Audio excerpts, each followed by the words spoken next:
Salut les Kangs, aujourd'hui on se retrouve pour une nouvelle vidéo. C'est la deuxième vidéo de mes deux moments pendant mes 20 ans. Lors de la première vidéo, on avait parlé de mon Tour de France en vélo. Si tu n'as pas vu la vidéo, je te laisse cliquer sur le lien qui s'affiche juste ici. Aujourd'hui, je suis ici dans ce stadium pour vous parler football Euro 2016.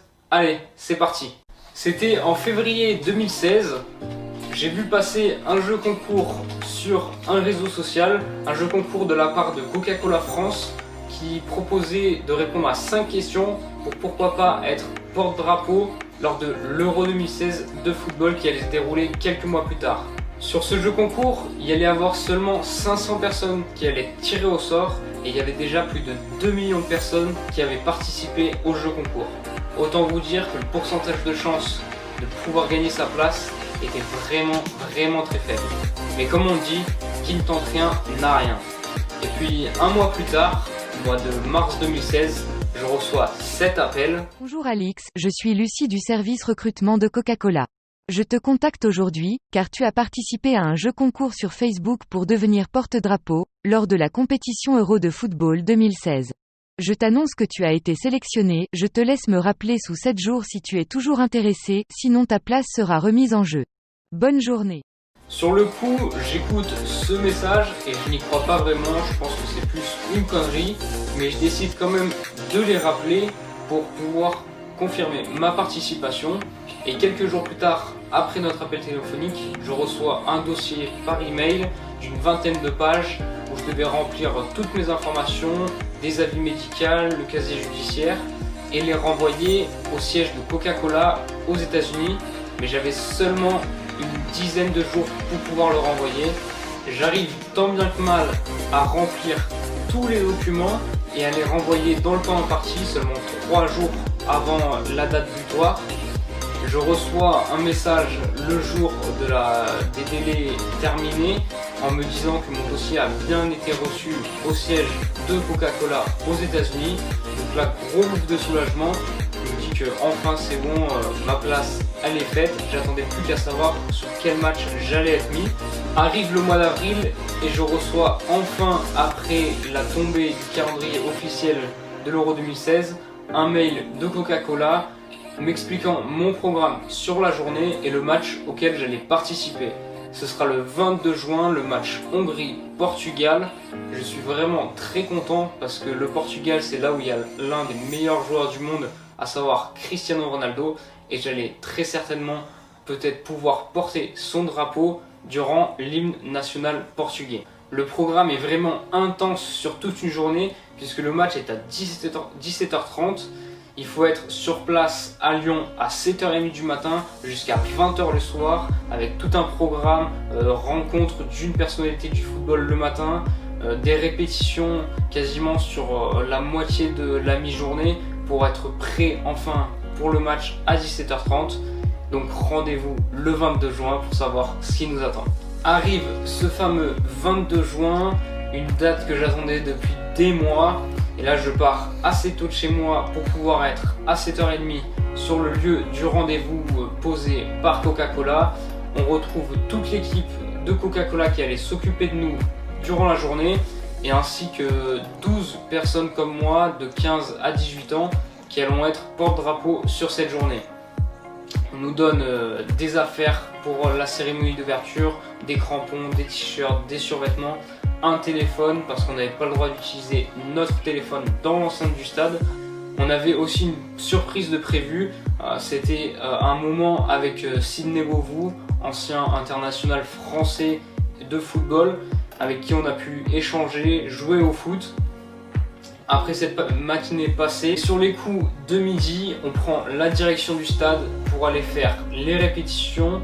On avait seulement 2 heures pour faire les répétitions avant l'arrivée des joueurs.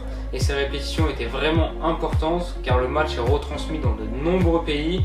Il y a 60 000 personnes dans le stade et il faut que tout soit carré au millimètre près.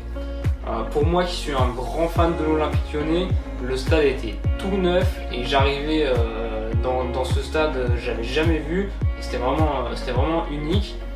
On a dû faire une vingtaine de répétitions avec 7 musiques. Donc déjà quand vous pénétrez sur la pelouse par l'entrée des joueurs avec cette musique, vous avez déjà des frissons. Alors imaginez quand vous avez 60 000 personnes. Après avoir fait les répétitions, tout s'est très bien passé. Notre vestiaire était dans le même couloir que le vestiaire des Portugais. Donc à partir du moment où le bus des Portugais est rentré dans le stade, on a dû être confinés dans notre vestiaire. Alors j'utilise le terme confiné car en ce moment c'est le mot que tout le monde utilise. On a été donc bloqués dans notre vestiaire pendant environ 1h30, le temps que les joueurs arrivent, s'échauffent jusqu'au début du match. Donc pendant ces 1h30, l'équipe Coca-Cola qui était avec nous nous demande sur quel drapeau on veut être. Donc il y aura 6 personnes sur le drapeau de la Hongrie, 6 personnes sur le drapeau du Portugal.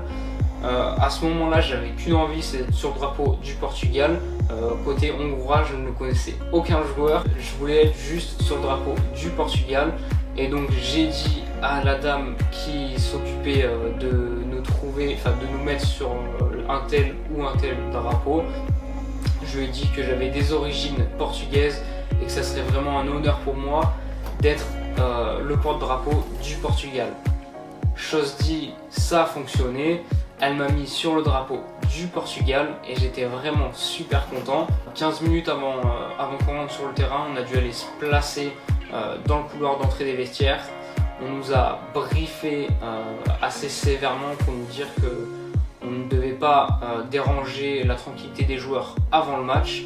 Et comme vous le savez, Cristiano Ronaldo était le capitaine de l'équipe du Portugal. Donc dans le couloir de rentrée des joueurs, il y avait l'équipe portugaise à droite, l'équipe hongroise à gauche. Et nous, les porte-drapeaux, on était juste devant les équipes, juste devant les arbitres, avant la rentrée des joueurs. Et lorsque les Portugais sont arrivés dans le couloir, on se faisait assez petit face à Cristiano Ronaldo. Lui-même est venu sur les 6 on portait le drapeau du Portugal. Il nous a tous tapé dans la main. Donc c'était un moment unique. On était assez déconcentrés parce qu'on nous avait dit toute l'après-midi qu'on devait avoir du respect pour les joueurs, qu'on ne devait pas les déranger. Et c'est lui-même qui est venu nous taper dans la main. Donc ça nous a assez déconcentrés avant de rentrer dans le stade. Et là, le stadier nous annonce qu'il faut rentrer sur la pelouse. Donc on rentre en même temps que les joueurs, juste devant. Vous, à la caméra, à la télé, vous voyez juste l'entrée des joueurs et des arbitres. Mais nous, on est juste devant. On va se mettre en place. On fait l'hymne national. Mais il faut savoir que quand on rentre sur le terrain avec la musique de l'Euro, avec 60 000 personnes qui sont en furie, c'est juste incroyable. À la fin de ces cérémonies, nous, on doit prendre la direction de la sortie. On est allé dans le vestiaire, on nous a briefé comme quoi c'était parfait, on avait bien fait ce qu'il fallait faire. Et de là, on nous a donné nos places pour aller dans le stade et on était quasiment au bord de la pelouse, donc des places qui sont relativement chères et on a pu assister au match et c'était incroyable.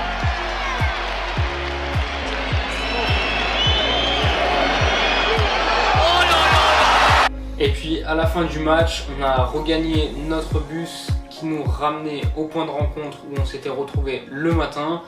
C'est là qu'on s'est tous rendu compte de la chance qu'on avait eu de partager un moment comme ça.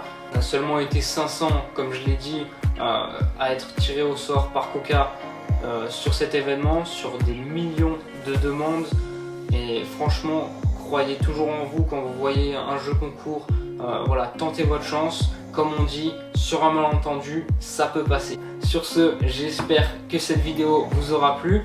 Si jamais il y a des personnes qui regardent cette vidéo et qui ont elles aussi été porte-drapeau lors de cet événement, n'hésitez pas à le dire en commentaire et n'hésitez pas à vous abonner, à liker cette vidéo et on se retrouve très vite pour une prochaine vidéo. Allez, bis les kangs!